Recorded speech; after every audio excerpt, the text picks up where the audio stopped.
आज का ये कमेंट है अनिकेत जी का, और आपको दिख रहा होगा जो कमेंट है, और इसमें उन्होंने बोला है कि उनका बजट 25 लाख का है। वो B6 पैक 2 17 किलोवाट आवर देख रहे हैं या फिर थार रॉक्स पे जाना चाह रहे हैं। उनके जो ट्रैवल्स हैं वो 1000 किलोमीटर की रेंज में है, और ईवी बहुत लंबे ड्राइव के लिए ठीक नहीं है, तो वो समझ नहीं पा रहे हैं कि थार रॉक्स लें कि B6 लें जो कि ईवी है।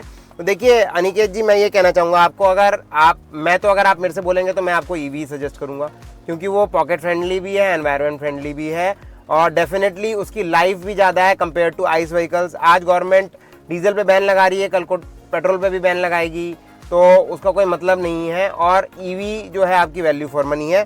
प्लस इतना ही नहीं, ये आपकी बहुत कंफर्टेबल भी है। आप लॉन्ग रूट्स करते हैं तो लॉन्ग रूट्स में जो कंफर्ट आपको ईवी में मिलेगा वो किसी भी आइस व्हीकल में आपको कभी नहीं मिलेगा। तो इसमें मैं ये कहना चाहूँगा, आप लॉन्ग ड्राइव्स करते भी हैं, बट क्या 1000 किलोमीटर एट अ स्ट्रेच तो नहीं चलते होंगे। आप हॉल्ट करते होंगे, तो जब आप हॉल्ट करते हैं तो वहाँ आप चार्जिंग कर लेंगे। 400 से 500 किलोमीटर से ज़्यादा कोई भी एक दिन में नहीं चलता। एक्सेप्शनल केसेस की बात अलग है। अगर एक्सेप्शनल केस आ भी जाता है, इन दैट केस ऑल्सो आप DC फास्ट चार्जिंग कर सकते हैं, जो कि आराम से 120 किलोवाट आवर के चार्जर से आपकी 20 से 100% हो जाएगी 1 घंटे के अंदर अंदर। एक मैं आपको अंदाजन बता रहा हूँ, एग्जैक्ट कैलकुलेशन नहीं बता रहा, लेकिन हाँ इतना मेरा एस्टिमेशन है क्योंकि मैंने चार्जिंग की है। तो आप 1 घंटा कहीं पे भी खाने के लिए रुकेंगे, लंच के लिए रुकेंगे, है ना, तो उतने में ही ये चीज़ आपकी हो जाएगी। तो कोई इश्यू नहीं है, ये सिर्फ हमारे दिमाग में है ये चीज़। 1000 किलोमीटर तो आपकी थार रॉक्स भी नहीं चलेगी बिना रिफिल किए। तो आपको डीजल या पेट्रोल जो भी ले रहे हैं उसके अंदर आपको रिफ्यूल तो कराना ही पड़ेगा उसको, और कुछ टाइम तो उसमें भी लगेगा, पेट्रोल पंप आपको उसमें भी देखना पड़ेगा। तो सेम चीज़ यहाँ पे भी है। तो मेरे हिसाब से कोई कन्फ्यूजन नहीं है, आप B6 ले सकते हैं।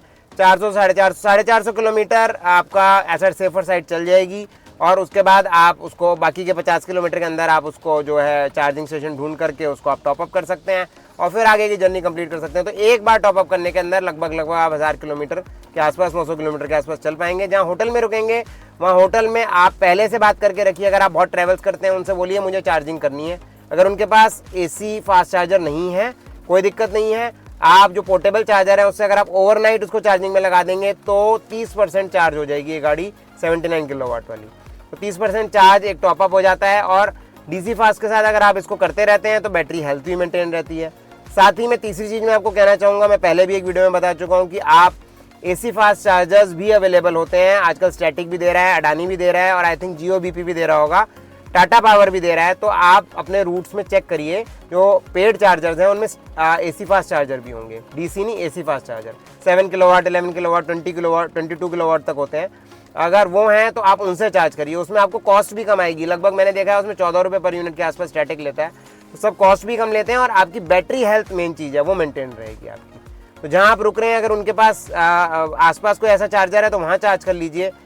उसमें आप चार्जिंग पे लगा कर भी छोड़ देंगे और पास में आप जाकर के रेस्ट भी कर लेंगे तो कोई दिक्कत नहीं है, क्योंकि गाड़ी लॉक हो जाती है और आपको गाड़ी में इंटीमेशन आ जाती है ऐप में, जब चार्जिंग पूरी हो जाती है जा करके अपनी गाड़ी को ले आइए।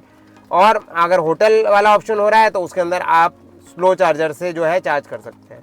तो इस तरह से मुझे नहीं लगता कि कोई कन्फ्यूजन वाली बात है। डिसाइड आपको करना है, डिसाइड इस बेसिस से मत करिए क्या फ्यूल है, डिसाइड इस बेसिस पे करिए आपको क्या अच्छा लग रहा है, ड्राइव करिए, अपनी फैमिली को भी बैठाइए, फिर फाइनल डिसीजन लीजिए कि कौन सी गाड़ी आपको पसंद आ रही है वो लीजिए।